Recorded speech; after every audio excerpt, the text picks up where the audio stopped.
So gold is under pressure, still trading near 8-week lows this Wednesday. So could the metal be setting itself up for a rocky summer? We have Frank Holmes joining us today of U.S. Global Investors. Frank, the metal seems to be losing its luster here. I was at the Sohn conference earlier this week where some of the biggest names in finance gathered and not one mention about gold. So can we still make the case for the metal here, Frank? Well, naturally, they're going to tell you to buy gold after they already bought their position. They're not going to tell you now that they're buying it. And I think the important part for investors is sit back and look at this accordion of data that's there. And over 30 years of data, we're coming into a cyclical low, a seasonal low. And usually it starts around Ramadan. And Ramadan this year starts, I think, May 28th. And I think when we look back at data points, is an important part of that festival season buying that starts, then goes to India. Then we got to come back to Christmas. So this is the seasonal pattern to be aware of. Short term, what's the daily vol? It's plus or minus 1%, which is $10 to $15. Anytime gold is down, you want to be nibbling because when it turns, it'll turn.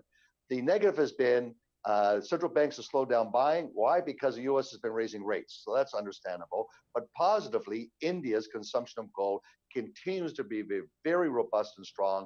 And that tectonic shift does not stop, where bullion is leaving North America, going to Switzerland, being melted down to smaller bars, showing up in India and China. Okay, but on that note, Frank, I've spoken to analysts who would argue that Asian demand is not enough to affect the gold price. It's really demand on the Comex and futures markets that matters. No, I would disagree with them. It's the physical delivery. And if you take a look at every time the gold market's been knocked down, it's when there's a holiday in Asia, and it's very easy to hit all the bids and trigger a sell-off. There's an ongoing investigations of this drama against banks. And so I don't think that that's a rightful way to look at it, because you can take only 4% down margin and $1 million can all of a sudden hit $50 million of numbers of gold and create this triggering. You can't do that in the physical market. Okay, so if I play devil's advocate here though, Frank, we have strong stocks, strong US dollar, a rate hike is looming, commodities are under pressure, no fear in the marketplace right now. So what's going to create that floor for gold, Frank? Well, I think you're going to see what we saw as the interest rates, negative interest rates went worse. Gold rallied almost to 1,300, and now inflation went from 2.7 down to 2.4. I think you have to take a look at what's going to happen with that CPI number.